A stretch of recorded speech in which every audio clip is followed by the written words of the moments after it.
Non, c'est la protection, donc... Voilà. Monsieur Chouchkari, vous voulez pas? Voilà. Merci. Merci. Allez.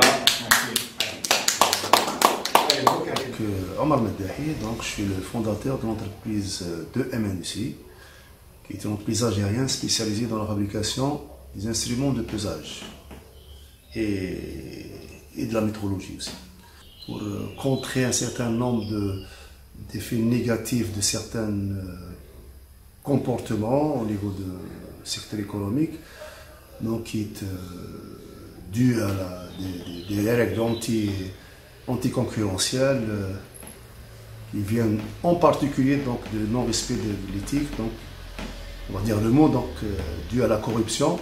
Donc nous avons doté l'entreprise de MNC d'un système de management anticorruption.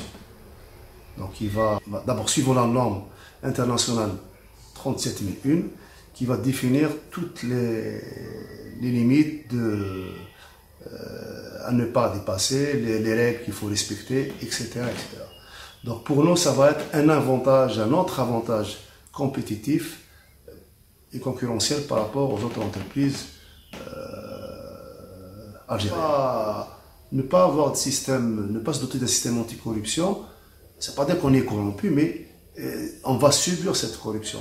Là, c'est comme un bouclier, donc le fait que ce label, donc c'est comme un label, donc il est affiché au devant de l'entreprise, donc ça écarte, donc ça trie vos partenaires, vos clients, vos fournisseurs. D'accord? Donc on ne va pas collaborer avec un fournisseur qui verse dans la corruption, ou bien avoir des relations avec un client qui verse que dans la corruption. Donc ça s'élimine. Donc nous allons travailler avec des gens qui respectent les lois économiques, donc les lois anticorruption, etc., qui respectent les règles d'éthique, etc. Et c'est une concurrence saine et loyale. Donc il y a un diagnostic à faire, on va voir exactement l'entreprise comment aller, on va faire un scanner, et puis on va apporter ce qu'il faut apporter pour rendre l'entreprise vraiment vers ce système, etc. On va former notre personnel, il y a des séances de formation qui sont dispensées par des experts de l'IANOR, etc., etc. On va changer notre procédure, comment on va acheter, comment on va vendre. Il y a beaucoup de procédures qui vont être donc réadaptées de façon à prévenir la corruption. Le fait qu'on soit certifié ISO 27001, donc c'est un élément de qualité, la traçabilité elle est obligatoire. Tout ce qu'on achète, tout ce qu'on vend, tout ce qu'on fait, il y a une trace, écrite ou non écrite, c'est-à-dire matérielle ou dématérialisée. C'est impossible de faire une démarche, une transaction sans qu'il y ait une trace. Donc on ne peut pas acheter sans facture, on ne peut pas vendre sans facture, déjà même sans le système de management de la qualité, c'est interdit par la loi. Mais maintenant c'est ça le problème qui se pose. Donc le fait de faire dans la corruption, donc il y a le système informel. C'est quoi informel? C'est un système qui est hors la loi.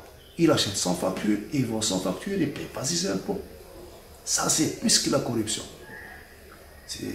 Donc ça c'est... Nous on ne peut pas par exemple donc, commercer, avoir des relations avec un membre du système économie informelle. Pas acheter ni vendre, parce que lui, il n'a pas besoin de traçabilité, lui, il est dans l'informel. Donc voilà, donc nous allons avoir des relations avec des fournisseurs qui ont une certaine traçabilité, qui sont conformes à la loi, et la même chose pour les clients. Donc le système informel, si tout le monde respecte la loi, il doit disparaître.